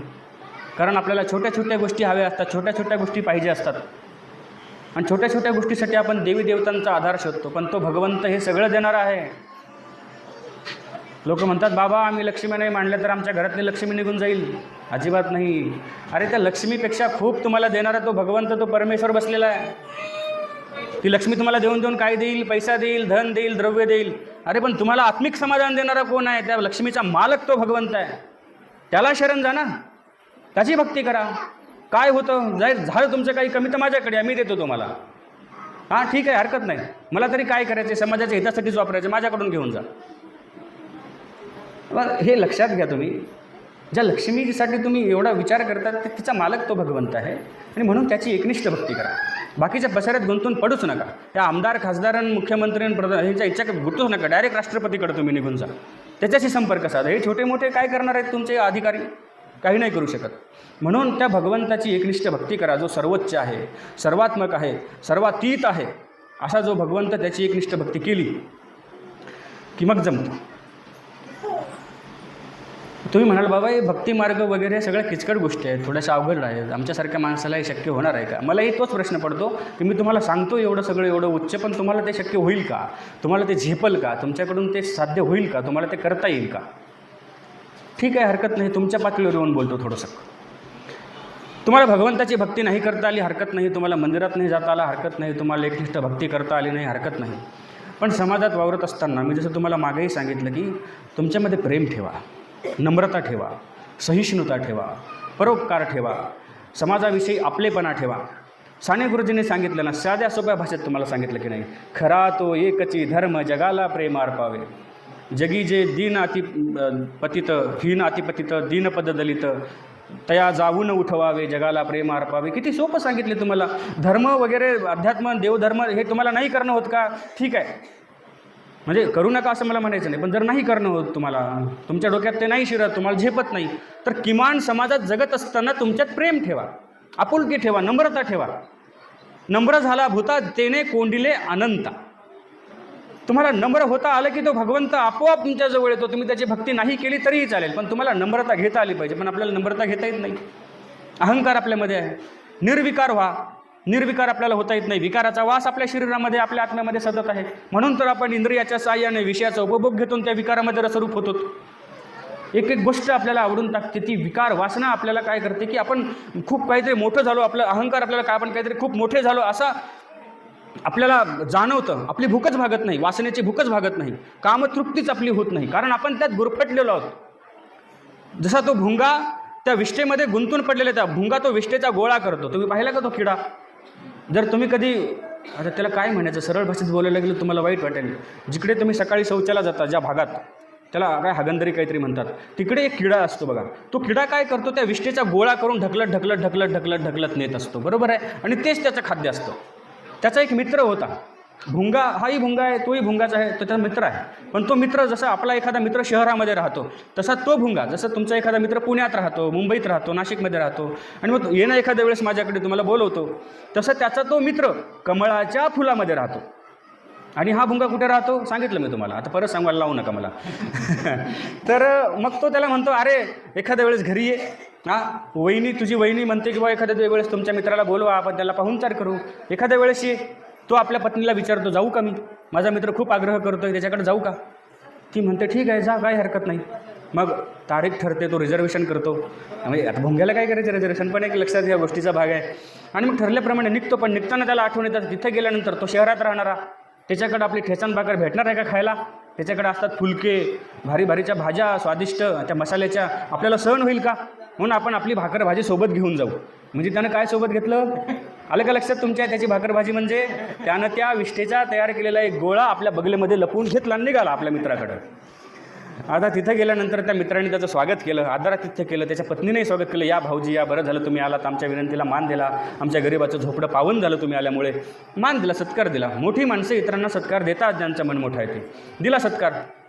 आणि मग हा आला तिथे, त्याला जेवायला वगैरे. आता त्याने काय जेवायला म्हणजे त्यानं ते परागकण, मधमाशांनी तयार केलेला मध इत्यादी स्वादिष्ट पदार्थ. याला काय सवय ते परागकण खायची, मधमाशा खायची, ते मधमाशांचा मध खायची सवयच नाही. याला काय खायची सवय, ह्याला काय ते जेवणच जाईना. शहरात गेल्यावर आपलं असंच होतं, आपल्याला एवढी मोठी चपाती एकदा वाढली की 2च चपात्यात आपलं जेवण होते. आणि शहरातली ती बाई कसा स्वयंपाक करते माहीत आहे तुम्हाला, एवढंसं फुलकं असते ते, एवढंसं छोटंसं, आणि ते आणल्याबरोबर 2 घासात संपून जाते.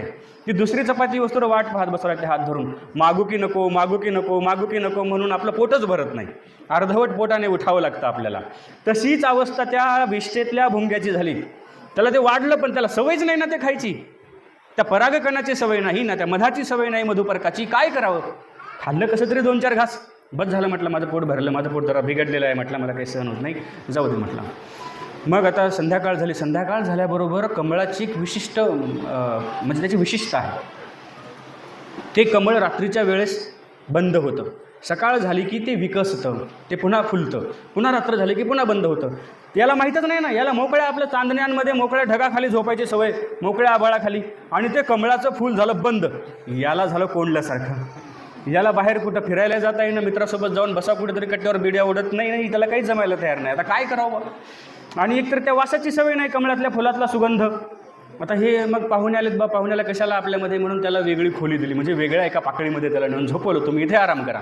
आणि हे नवरा बायको पती पत्नी आपल्या रूममध्ये जाऊन झोपले.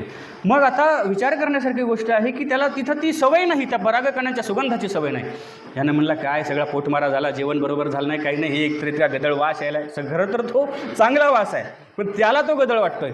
मग त्यानं हळूच काय केलं, आपल्या बगलीतली शिदोरी काढली, म्हणजे तो गोळा काढला, आणि मग तो गोळा त्यानं हळूहळू खाल्ला, आणि मग ढेकर दिला. हां, आत्ता पोट भरल्यासारखं वाटलं म्हणला. तोवर काही त्याचं पोट भरलं नाही. आपलं हेच होतं, आपल्याला अहंकाराच्या, विषयवासनेच्या, विकाराच्या गोष्टी जडून बसलेल्या आहेत आपल्या अंतःकरणाला. याला जर नेलं ना एखाद्या सप्त्याला 7 दिवस माझ्यासोबत चाल म्हणून, तो तिथं थांबून म्हणतो, बाबा घराकडे फोन लावू का, आमचं कसं काय चाललं विचारू का. त्याचं मनच लागत नाही. सप्त्यात आल्यानंतरही तो रोज फोन लावणार, कसं आहे मग, बरं आहे का, पोरं गेले का शाळेत, पोरं आले का शाळेतून, तू जेवली का, तुझी तब्येत बरी आहे का. ह्याला लक्षच लागत नाही, सगळं लक्ष तिकडं त्या भुंग्यासारखं. मग आपल्याला भक्तिमार्गाकडे निघत असताना ही शिदोरी आपल्याला काढून ठेवावी लागणार आहे. मी म्हणत नाही कायमची काढून ठेवा, पण जेवढा काळ तुम्ही मंदिरात आलात ना, जेवढा काळ तुम्ही अध्यात्मात आलात, परमार्थामध्ये आलात ना, तेवढा काळ तरी शुद्ध अंतःकरणानं भगवंतासाठी द्या, परमार्थासाठी द्या. ही शिदोरी काढून टाका. वासनेची, विकाराची, अहंकाराची शिदोरी मंदिराच्या दरवाजाच्या बाहेरच ठेवायची, ती आतमध्ये आणायचीच नाही. पण हे अहंकार आपली भूक वाढवतात, ही वासना आपली भूक वाढवते, कमी होऊ देत नाही. एक कोल्हा सकाळी सकाळी जंगलामध्ये उठला, झोपेतनं उठला, त्याने आळस दिला, सकाळची वेळ आहे, आणि त्याचं लक्ष अचानक आपल्या सावलीकडे गेलं. पूर्वेकडून तो सूर्य उगवलेला होता, आणि त्यानं पाहिलं की आपली सावली लांबच्या लांब गेली. त्याला अचानक वाटलं मी लई मोठा झालो काय की. सावली लांबच्या लांब, सकाळी सकाळी तुम्ही उठा, तुमची सावली कुठे गेलेली असते, लांबच्या लांब. त्या कोल्ह्याला असं वाटलं मी खूप मोठा झालो, आणि आता एखादा ससा खाऊन आपलं काय पोट भरणार नाही. आता एवढा मोठा झालो म्हटल्यानंतर एखादा ऊंट तरी आपल्याला खावं लागेल, एखादा उंट तरी आपल्याला खावं लागेल, त्याच्याशिवाय काय आपलं पोट भरणार नाही. फक्त सावली पाहिली बरं का त्याने, आणि त्याला वाटलं मी खूप मोठा झालो. मग आता तो दिवसभर फिरला, कशाच्या शोधात, उंटाच्या शोधामध्ये.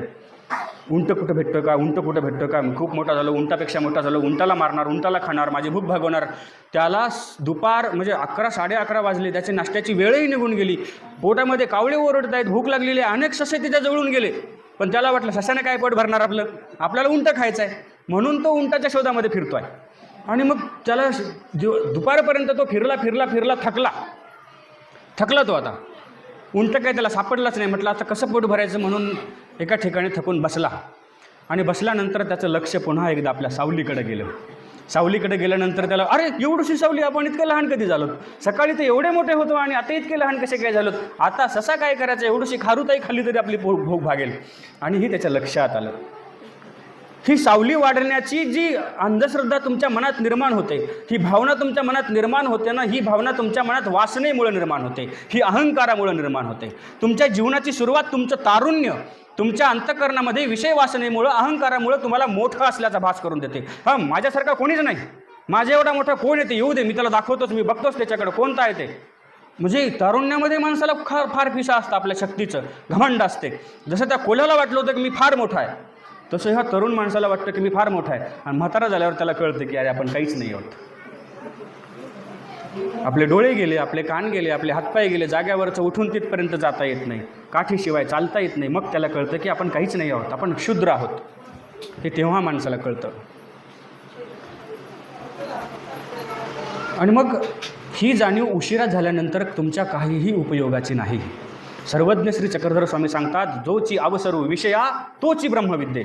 जो अवसर म्हणजे जो कार्यकाळ तुम्ही विषयाला म्हणजे संसाराला देऊ शकता.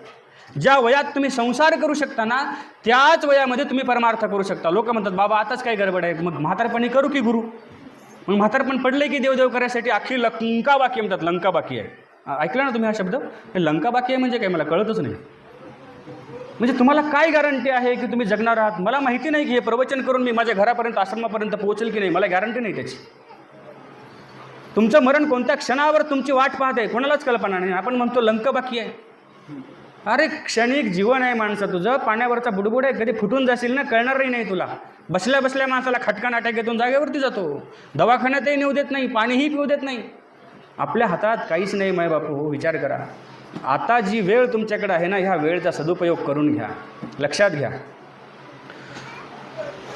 म्हणून आपल्याकडं किती वेळ आहे हे माहिती नाही. संतांनी त्याचं गणित लावलं की अल्प आयुष्य मानव देह शत गणिले ते अर्धरात्र खाय, मध्ये बालत्व पीडा रोग क्षय, मग भजनाशी उरले ते काय. काय तुमच्याकडं किती वेळ आहे तुम्हाला माहिती आहे का? बरं, जरी 100 वर्ष जगलात तरी 50 वर्ष तुमचं झोपेच जाते. 24 तासातली 12 तास रात्र असते. आपण झोपतोच की नाही? का रात्रीला उठून तुम्ही 12-1 वाजता स्मरण करत बसता, हातात माळ घेऊन जपत बसता का? आहे का कुणी असं? रात्री 12 वाजता उठून हातामध्ये गाठी घेऊन बसते. लोक म्हणतील येडं झालं का काय, रात्री 12ला उठून गाठी करायला?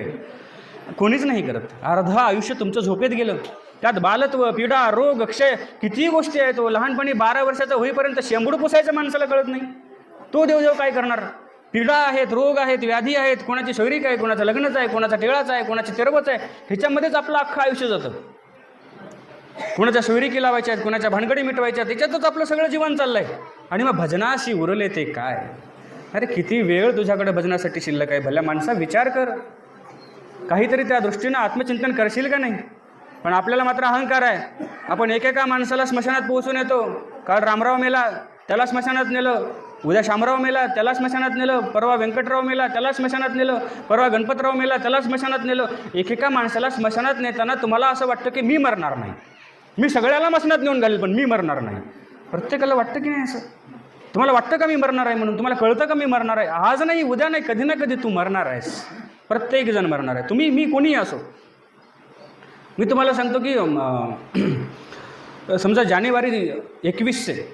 जानेवारी 21मध्ये अमुक अमुक घटना घडणार आहे आणि आपण ती सर्वजण पाहूयात, आपण सर्वजण तिला साक्षीदार राहूयात. तर मला सांगा किती जण राहू शकतील? 2100, आता 2000 चालू आहे. 2100 जानेवारी 2021 म्हणतोय मी, सॉरी जानेवारी 21 असं म्हणतोय. तोपर्यंत कोण जिवंत राहणार आहे? आपल्यापैकी तर कुणी राहणारच नाही. जी आता प्रौढ मंडळी आहे यांच्यापैकी, आता लहान मुलांचं सांगता येत नाही, आपल्यापैकी तर कुणी राहणार नाही. बरोबर आहे. हा विचार तुम्ही कधी केला का की मी अमुक कार्यकाळामध्ये नसणार आहे, मी मेलेला असणार आहे? ही जेव्हा जाणीव तुम्हाला होईल ना, तेव्हा तुमच्यातल्या अहंकाराच्या सगळ्या बाजू गळून पडतील, निखळून पडतील. तुमच्यातला गर्व निसटून जाईल. तुम्ही फक्त प्रत्येक क्षणाला तुमचा मृत्यू तुमच्या डोळ्यासमोर ठेवा, तेव्हा तुम्हाला कळेल की मी कोण आहे. तुम्ही ह्या पृथ्वीचे मालक नाहीत. तुम्ही फक्त प्रवास करताना इथून जात आहात. जसं आपण प्रवास करत असताना पूर्णेला जाताना ताडकळसवरून जातो. ताडकळस आपलं गाव आहे का? नाही. तसं हा आत्मा या पृथ्वीचा रहिवासी नाही. पृथ्वी हे त्याचं गाव नाही, हा फक्त इथला प्रवासी आहे. कधी ना कधी हे गाव त्याला सोडायचं आहे कधीतरी. उड जाएगा एक दिन पंछी, रहेगा पिंजरा खाली. सगळं रिकामं होणार आहे, सोडायचं आहे तुम्हाला. फक्त तुम्ही प्रवासी आहात. मग कशाचा गर्व? माझं घर, माझी शेती, माझं गाव. अरे तुझं नाही हे, तू फक्त प्रवासी आहेस. 100 वर्षाचा कार्यकाळ तुला वेळ लागणार आहे इथून प्रवास करायला शास्त्रानुसार. त्यातही जर मधातच अटॅक आला तर कधी जाशील सांगता येत नाही. म्हणून आपण फक्त प्रवासी आहोत मायबापू. याचा अहंकार ठेवू नका. हा अहंकार दूर टाका. हा अहंकार तुम्ही दूर सारला की तुमच्या चित्तामध्ये शुद्धता येईल, तुमचं चित्त पवित्र होईल, तुमच्या चित्तामध्ये सात्विकता येईल आणि सात्विकतेत तुमचं जीवन प्रवास करेल. तुमची दृष्टी शुद्ध होईल, तुमचे कान शुद्ध होतील, तुमची वाणी शुद्ध होईल, तुमची त्वचा शुद्ध होईल, वासनेचा स्पर्श तिला नकोसा वाटेल. हे सगळं शुद्ध झालं की तुम्हाला सगळं जग शुद्ध दिसेल. तुम्ही सात्विक झालात की तुमचं सगळं जग तुम्हाला सात्विक दिसेल. तुमच्या डोळ्यावर तुम्ही काळ्या रंगाच्या काचेचा भिंगाचा जर चष्मा लावला तर तुम्हाला कसं दिसतं? काळं दिसतं. हिरव्या रंगाचा चष्मा लावला तुम्हाला कसं दिसतं? हिरवं दिसतं. लाल रंगाचा लावला कसं दिसतं? लाल दिसतं. दिसतं की नाही? तुम्ही जसा चष्मा लावला ना तसं तुम्हाला हे जग दिसणार आहे. आणि म्हणून स्वतःच्या दृष्टीला शुद्ध करा, वाणीला शुद्ध करा, कानाला शुद्ध करा, त्वचेला शुद्ध करा. ह्या सगळ्या गोष्टी तुम्ही जेव्हा शुद्ध करता तेव्हा तुम्हाला सगळं शुद्ध दिसतं, स्वच्छ दिसतं. एक घोडेस्वार एका गावामध्ये आला, त्यानं आपलं गाव सोडलेलं आहे, गावाचा त्याग केला. दुसऱ्या एका गावामध्ये तो आला, तिथे बाहेर त्याला एक म्हातारा माणूस भेटला. त्या म्हातारा माणसाला विचारलं, बाबा हे गाव कसं आहे, या गावातले लोक कसे आहेत? मी माझं गाव सोडलं आणि या गावात राहण्याचा माझा विचार आहे. इथं एखादी जागा विकत घेईल, घर बांधील आणि इथं राहील असं म्हणतो. कसं आहे गाव, गावातले लोक कसे आहेत? तो म्हणतो, बाबा मला अगोदर सांग, पहिले तू कोण्या गावात राहायचा? त्यानं सांगितलं, मी अमुक अमुक गावात राहायचो. त्या गावातले लोक कसे होते? कशाचे लोक आले? सगळे नालायक लोक, एकही शहाणं नाही, सगळे मूर्ख. एकही मला चांगलं म्हणत नव्हतं, मला सगळे मूर्ख, एकही शहाणं नव्हतं. सगळे मला म्हणजे हाडाहाड करायचे, कोणीच मला चांगलं पाहत नव्हतं, सगळे लोक मूर्ख. मला आता साजाव देत, ते सगळं सोडून द्या, मला मी ते गाव सोडलं. आता मला सांगा हे गाव कसं आहे, या गावातली माणसं कसे आहेत? तो म्हणाला, बाबा हे गाव त्या गावापेक्षा बेकार आहे, या गावात राहू नको. या गावातले लोक एवढे मूर्ख आहेत, त्या गावातले तरी बरं होते, तुला फक्त आडाड करत होते. एवढे इथले लोक तुला मारतील, ठोकतील, या गावात राहू नको. हां दुसऱ्या गावाला निघून जा. निघून गेला. योगायोगानं काही काळानंतर 1-2 तासानंतर पुन्हा एक बैलगाडी तिथं आली. त्या गाडीमध्ये एक परिवार होता. तो माणूस आहे, त्याची पत्नी आहे, त्याची 2-3 लहान लहान लेकरं आहेत. त्यानंही ग्रामांतर केलं. पहिलं गाव त्यांनी सोडलं, दुसरा गाव बघण्यासाठी तो तिथे आलेला आहे. त्याला तो म्हातारा भेटला. त्या म्हाताऱ्याने विचारलं, बाबा हे गाव कसं आहे, या गावातले लोक कसे आहेत? त्यानं विचारलं, तू पहिले कोण्या गावात राहत होता? म्हटलं, मी अमुक अमुक गावात राहत होतो. बरं, तिथले लोक कसे होते? काय लोक, अहो इतके प्रेमळ लोक होते, इतके पवित्र लोक होते, इतक्या चांगल्या मनाचे माणसं होते, इतके परोपकारी माणसं होते. आम्हाला विचारपूस करायचे, आमच्यासोबत गोडीनं राहायचे, आम्हाला भूक लागली की भाकर भाजी आणून द्यायचे, म्हणजे इतकी आमची विचारपूस करायची, एवढी आमची काळजी करायची. इतके चांगले आणि प्रेमळ लोक मी कुठंच पाहिले नाही. खूप चांगले लोक होते बाबा. पण काय करू, उद्योगाचा माझा व्यवसाय आहे आणि व्यवसायासाठी एका गावात मला राहता येत नाही, म्हणून गाव बदलावं लागतं. म्हणून माझी इच्छा आहे मी या गावात राहावं. मला सांगा बाबा हे गाव कसं आहे, इथले लोक कसे आहेत? त्या म्हाताऱ्याने सांगितलं, बाबा या गावातली लोक त्या गावातल्या लोकांपेक्षा चांगले आहेत, खूप प्रेमळ आहेत. तिथल्या लोकांपेक्षा तुला जास्त जीव लावतील, तुझी काळजी घेतील, तुझा उद्योगही या गावामध्ये चांगला होईल, तू या गावात राहू शकतोस. गोष्ट संपली, दृष्टांत संपला. सिद्धांत काय आहे? तो म्हातारा एका माणसाला म्हणतो की या गावातली लोक चांगली नाहीत, खराब आहेत, तुला मारतील, आणि दुसऱ्या माणसाला म्हणतो की लोक खूप चांगली आहेत, फार चांगली आहेत. म्हणजे हा खोटं बोलतो का? दुटप्पी भाषण करतो का? नाही, तो समोरच्या माणसाची परीक्षा करतो, त्याचं परीक्षण करतो. पहिल्या माणसाला त्या गावातली लोक वाईट म्हणत होती, कारण त्याच्यामध्ये काहीतरी खोडी असली पाहिजे, त्याच्यामध्ये काहीतरी वाईट पण असलं पाहिजे. ज्या अर्थी बहुत लोक एका लोकाला म्हणजे एका माणसाला वाईट म्हणतात, त्याला वाईट टाकतात, त्या अर्थी तो वाईट असला पाहिजे. हे त्या म्हाताऱ्याने हेरलं आणि हा माणूस आपल्या गावात राहण्याच्या लायकीचा नाही हे त्यानं ओळखलं आणि त्याला गावाच्या बाहेर काढून दिलं, बाहेरच्या बाहेर.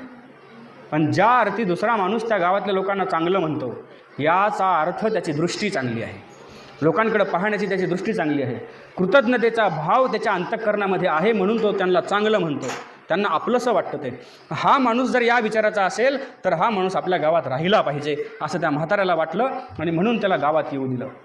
मी तुम्हाला गोष्ट सांगतोय कशासाठी? तुमची दृष्टी जशी असेल, तुमचे विचार जसे असतील, तुम्ही ज्या नजरेनं जगाकडे पाहाल ना तशी लोक तुम्हाला दिसतील. तुमची नजरच वाईट असेल ना तर तुम्हाला जगामध्ये वाईटच दिसाल, चांगलं दिसणारच नाही. लोक चांगल्या माणसाला नाव ठेवतात, जो चांगल्या माणसाला ज्याला नाव ठेवायला जागा सापडत नाही ना त्याला अजून काहीतरी नाव ठेवतील.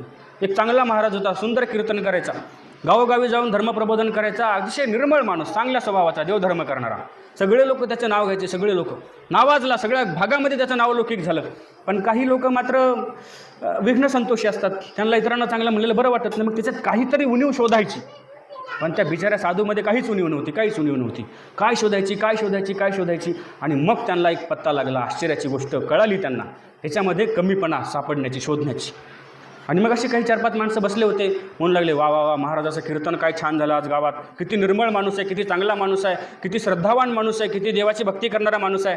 आणि मग त्याच्यातला एक जण काय म्हणला माहीत आहे का, वाईटपणा पाहणारा, अरे कहाचा आला महाराज, त्याची मावशी तर रोज तंबाखू खाते म्हणला, आणि कहाचा आला महाराज, अरे त्याची मावशी तंबाखू खाते, याचं काय घेण्याचं ना.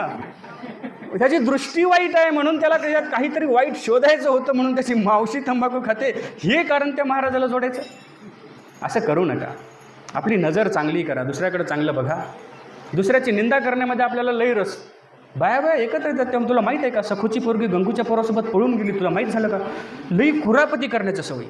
दुसऱ्याचं वाईट पोटामध्ये सामावा. अवतार परंपरेचा सिद्धांत मांडत असताना शास्त्र सांगतं की परमेश्वर कोणाच्या पोटी अवतार घेतात. श्रीकृष्ण भगवंतानं देवकीच्या पोटी अवतार घेतला, चक्रधर स्वामींनी मालनी मातेच्या पोटी अवतार घेतला, दत्तात्रय प्रभूंनी अनुसया मातेच्या उदरी अवतार घेतला. ह्याचं कारण काय आहे, सिद्धांत काय आहे? सिद्धांत असा सांगतो की जी माणसं इतरांचे दोष, परमार्गाचे दोष, परमार्थाचे दोष, साधुसंताचे दोष आपल्या पोटामध्ये सामावतात, त्यांना कळालं तरी ते इतरांना सांगत नाहीत, दुसऱ्याजवळ बोलत नाहीत, त्यांचं पोट इतकं निर्मळ होतं की साक्षात देव त्यांच्या पोटी अवतार घेतो. आता अलीकडच्या काळात देव अवतारच घेत नाही याचा अर्थ कोणाचं पोट निर्मळ राहिलंच नाही. प्रामाणिकपणे मान्य करा. तुम्ही कधी ना कधी कोणाची तरी कुरापत कुणाला तरी सांगितलेली असणार आहे, म्हणून तुमचं पोट निर्मळ राहिलं नाही. मग आपल्या पोटी असेच जन्माला येणार. कसे तुम्हाला सांगायचं काम नाही आता ते. हां, म्हणून आपलं पोट निर्मळ ठेवा. दुसऱ्याचं काही वाईट ऐकायला जरी भेटलं तरी ते पोटात ठेवा, दुसऱ्याला सांगू नका. कुणीही असो, माणसं असो, बाया असो, आपल्यालाही सवय आहे, आपण चावडीवर बसतो, पारावर बसतो, याचा त्याला त्याच्या याला करत असतो. काही गरज नाही. आपलं बघा ना. दुसऱ्याच्या डोळ्यातलं कुसळ पाहण्यापेक्षा स्वतःच्या डोळ्यातलं मुसळ पहा. आपले दोष बघा. आपल्या डोळ्याला चिपट आहे पहा ना, दुसऱ्याच्या डोळ्याचं का दाखवतात? स्वतःतले दोष पहा, स्वतःचं आत्मपरीक्षण करा, स्वतःला शुद्ध करण्याचा प्रयत्न करा. हे जर तुम्हाला करता आलं, तुम्ही शुद्ध झालात की मग तो भगवंत तुम्हाला निश्चितच जवळ घेईल. हे सगळे भक्तीचे अवडंबर जी काही कर्मकांडातून जी अंधश्रद्धा तुमच्यात निर्माण झालेली आहे ही नाही आचरलं तरीही चालेल. तुम्ही म्हणता आंघोळ केल्याशिवाय देव करू नये, काही गरज नाही. आंघोळ नाही केली तरी देव करता येतो. मनाला पवित्र ठेवा. काय लावून दिले काय माहिती, पण याचा अर्थ आंघोळ करू नये असं मी म्हणत नाही बरं का. बाबा म्हणलं आंघोळ करू नका, काही गरज नाही आंघोळ करायची असं म्हणसाल. म्हणजे नाही जरी आंघोळ करता आली पण देव करायची इच्छा आहे ना, करू शकता तुम्ही. फक्त तुमचं मन निर्मळ करा, मन शुद्ध करा, तुमची दृष्टी शुद्ध करा, हे मला सांगायचं आहे. म्हणून माणूस म्हणून जन्माला आलात तर माणूस म्हणून जगा. आबानी पाऊण तास दिला होता, 1 तास झाला, कसं चालू द्यायचं का आबा? ठीक आहे. तर आपल्यातलं एक एक जे अवयव आहेत, जे जे आपले ज्ञानेंद्रिय आहेत, जी आपल्यातली जाणीव आहे, ही आपल्याला एक एक शुद्ध करत जायची आहे. हे एक एक गोष्ट आपल्याला पवित्र करत जायची आहे. म्हणजे सगळं जग समोरचं सगळं आपल्याला पवित्र दिसेल. मी म्हणतो या प्रपंचाच्या सहाय्यानंच तुम्ही वर येऊ शकता, भगवंतापर्यंत जाऊ शकता, पण त्या प्रपंचाचा उपयोग तुम्हाला तसा करता आला पाहिजे. तुमचा प्रपंचच तुम्हाला परमार्थामध्ये श्रेष्ठत्व प्रदान करून देऊ शकतो, पण तसा प्रपंच आपल्याला करता आला पाहिजे. प्रपंच वाईट आहे म्हणजे तो एकदम त्याज्यच आहे असंही नाही. प्रपंचातही चांगुलपण आहे. सर्वज्ञ श्री चक्रधर स्वामी सांगतात, जेव्हा काही भक्तिजनांना स्वामी निरूपण करतात तर त्यावेळेस सर्वज्ञ श्री चक्रधर स्वामींचं एक सूत्र आहे की अनित्यता, दुःखरूपता, पापमूळता ये तिन्ही नव्हती तर संसारा वांचोनी अनेक काही गोमट्यात. सर्वज्ञ श्री चक्रधर स्वामी म्हणतात संसार खूप चांगला आहे, संसारासारखं चांगलं काहीच नाही, पण संसारात 3 दोष आहेत: दुःखरूपता, अनित्यता आणि पापमूळता. संसार दुःखरूप आहे, सगळीकडे दुःख आहे. दुःख बांधवडी आहे हा संसार, किंवा संसार दुःखमुळं चहूकडे इंगळ, आपण ऐकलेलं आहे, सगळं आपल्याला माहिती आहे. संसार दुःखाचा आहे. ह्या दुःखरूपता पहिला दोष सांगितला. दुसरा दोष काय सांगितला? पापमूळता. म्हणजे संसाराच्या मुळातच पाप आहे. कोणताही कर्म करा संसारासाठी, त्याच्यात पाप आहेच. तुम्ही शेतात निंदायला गेला, झाडं मरतात. तुम्ही फवारलं, ते रोप मरतात, त्याच्यावरचे किडे मरतात, जंतू मरतात. सगळीकडे पापच आहे. काहीही करा संसारासाठी, पापमूळता. आणि तिसरा प्रकार सांगितला, तिसरी गोष्ट सांगितली अनित्यता. संसार हा अनित्य आहे, टिकत नाही. तुमच्या पंजोबांनी हा संसार सुरू केला, टिकला त्यांचा, ते गेले ना, संसार सुटला त्यांचा, ते गेले, संपले, ते त्यांचा संसारही संपला. त्यानंतर तुमचे आजोबा आले, तुमच्या आजोबांनी संसार केला, मग ते शिल्लक असतील, तेही गेले, त्यांचा प्रपंचही गेला. तुमच्या वडिलांनी, ठीक आहे वडील हयात आहेत पण ते जाणारच आहेत कधीतरी, गेले समजा, कोणाचे गेले. मग आता तुम्ही तुमचा संसार करताय, मग तुम्हाला असं वाटतं का की तुमचा संसार नित्य चिरंतर सृष्टीच्या शेवटापर्यंत अंतापर्यंत टिकणार?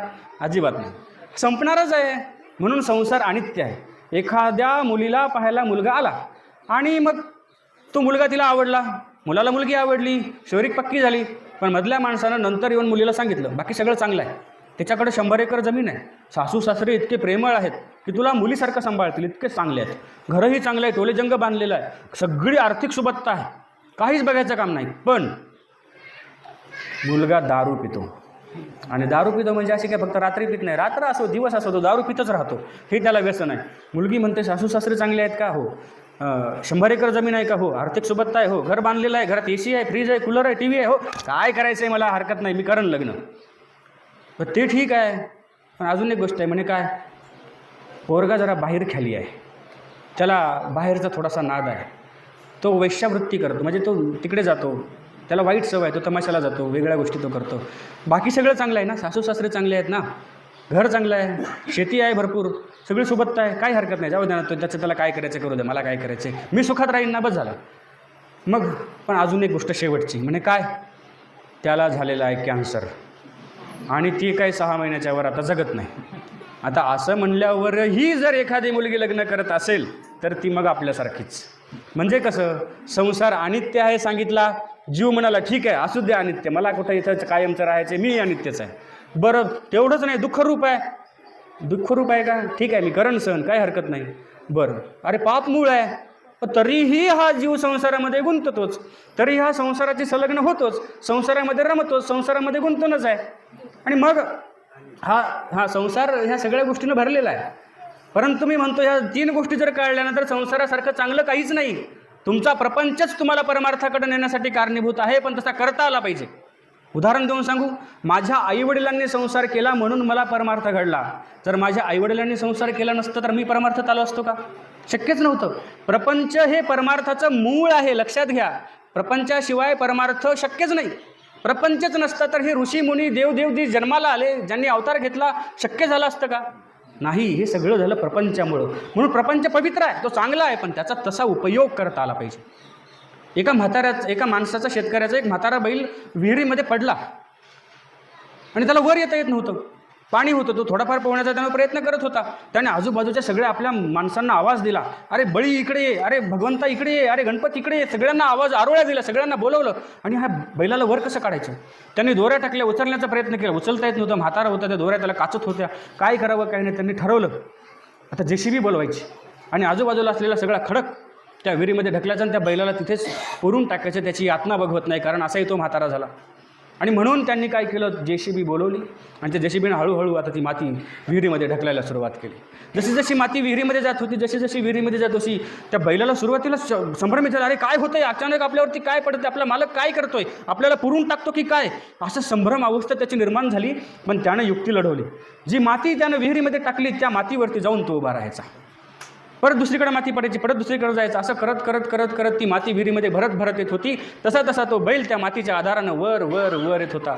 वास्तविक ती माती त्याची माती करण्यासाठी टाकली होती, पण त्या मातीतूनही त्याला त्याचं जीवन जिवंत ठेवण्याचा रस्ता त्याला सापडला.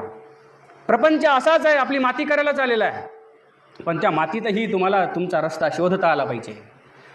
प्रपंच करावा नेटका, व्यवहार साधावा विवेका, परमार्थ साधावा विवेका. प्रपंच तुम्हाला नेटका करता आला की आपसुकच तुम्हाला परमार्थ घडत जाईल, आपसुक घडत जाईल. पण त्या प्रपंचातनं किती वेळ भगवंताच्या नामस्मरणासाठी जायचा, ध्यान साधनेसाठी जायचा, ह्याचा विचार करा. अंधश्रद्धेपासून दूर राहा. कुणीही भोंदू बाबा, कुठला देव निघाला आणि कुठं काही झालं यांच्या नादी लागू नका.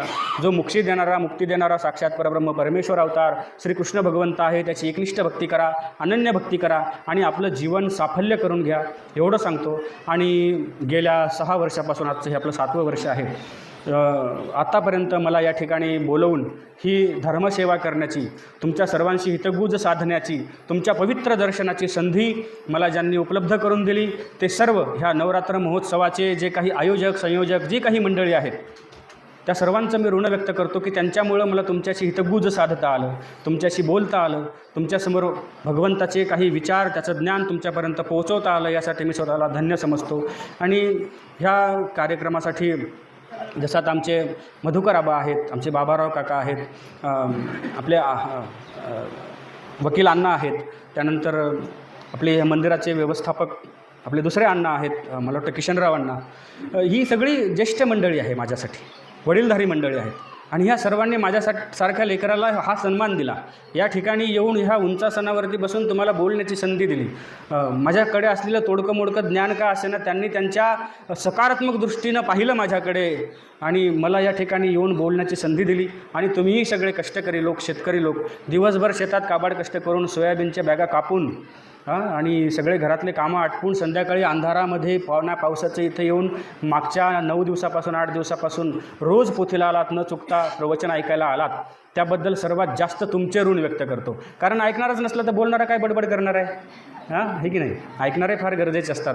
तुम्ही आलात, कुठलाही कलह न करता, विक्षिप्तपणा न करता तुम्ही प्रेमानं ऐकून घेतलं. आणि बोलत असताना काय होतं की माणूस बोलण्याच्या ओघामध्ये त्याच्याकडून काहीतरी वाईट वक्त बोलल्या जातं. हा जीवाचा स्वभाव आहे. तसं मी बोलत असताना काही वाईट बोललो असेल, सकोन पाहणाऱ्या म्हाताऱ्यांना बोललो असेल, हां हां, खेटा घालणाऱ्यांना बोललो असेल, कोणाला बोललो असेल, वाईट वाटून घेऊ नका. तुमचं भलं व्हावं म्हणूनच मी तुम्हाला बोललो. त्यात काही वाईट वाटलं असेल, राग आला असेल, चुकीचं वाटलं असेल तर मायबाप हो, ते माझा कचरा माझ्या अंगावर फेकून द्या.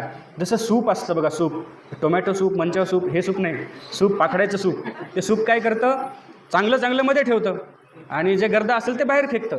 तसं श्रोत्याचं अंतःकरण सुपासारखं असलं पाहिजे. मी जे काही प्रवचन तुम्हाला सांगितलं ते पाखडा, त्यातनं जे चांगलं वाटलं ना ते तुमच्या आत ठेवा आणि जो कचरा वाटला तो माझ्या अंगावर फेकून द्या. सगळं वाईट माझ्याजवळ देऊन टाका आणि जे चांगलं वाटलं ते घराकडे घेऊन जा. असं म्हटल्यावर कोणाची चांगली वाटलेली चप्पल नेऊ नका, स्वतःचीच घेऊन जा. असं करा. आणि आपले जे मुलं बाळं आहेत, लहान लेकरं आहेत, ह्यांना चांगले संस्कार द्या. मला एक म्हणायचं, आडात नसेल तर पोहऱ्यात कुठून येणार? अगोदर आपल्याकडे चांगले संस्कार असले पाहिजे, मग आपल्या लेकराला देऊ. असो नसो, पण तरी लेकरांना चांगले संस्कार देण्याचा प्रयत्न करा. त्याला जसं शाळेत पाठवता तसं त्याला मंदिरात पाठवत जा. साधू संत आले तर दंडवत करायची सवय लावा, साधू संताला नमस्कार करायची सवय लावा. त्याला सुसंस्कृत बनवा. सुशिक्षित तर तुम्ही बनवतच आहात, त्याच्यासोबत त्याला सुसंस्कृत बनवा. चला, बोलण्यासारखं खूप काही आहे, बरंचसं काही सांगावं वाटतं, तळमळ वाटतं अंतःकरणातून, पण वेळ कमी पडतो. आता आबा येऊन उभे राहिलेले आहे तिथं, मला काय बोलावं का थांबावं नाही, काही कळत नाही. उशीर होत आहे, पुढे देवपूजा करायची, स्वयंपाक तयार झाला आहे, जेवण करायचं, आभाळ आले, पाऊस पडतो की काय. असं उरलेलं आपण कधीतरी पुन्हा चर्चा करूयात, पुन्हा इथे गुत साधूयात. आणि तुम्ही तोपर्यंत मी यावर्षी सांगितलेलं लक्षात ठेवाल अशी अपेक्षा ठेवतो. नाही तर विसरून जा पुढच्या वर्षी, मागच्या वर्षी काय सांगितलं. असं करू नका. चिंतन करत राहा, मनातल्या मनात त्याचा विचार करत राहा. हे तुमच्या उपयोगाचं आहे अशी तुम्ही लक्षात ठेवाल अशी अपेक्षा बाळगतो. आणि ही जी काही माझी 9 दिवसाची तोडकी मोडकी सेवा जी घडली ते माझे गुरुवर्य, परमपूज्य, परमादरणीय, श्रद्धेय, प्रातस्मरणीय महंत श्री नवगावकर बाबाजी भोजने बरड शेवाळा ह्यांच्यामुळे घडली. आणि ज्यांनी मला ज्ञानाचं दान केलं, ज्यांनी मला ज्ञान शिकवलं भगवंताचं, असे माझे विद्यागुरू, परमपूज्य, आदरणीय, श्रद्धेय, प्रातस्मरणीय महंत श्री अमृतेबाबा उपाख्य बाळकृष्णांना मराठे यांच्यामुळे मी तुम्हाला हे सगळं सांगू शकलो. हे जे काही आहे हे माझ्या गुरुचं आहे, माझं काहीच नाही. मी तव हमाल भारवाही किंवा साळुंकी मंजुळ बोल तसे गाणी बोलविता धनी वेगळाची, ते माझे गुरु आहेत ज्यांच्यामुळे मी बोलतो आहे.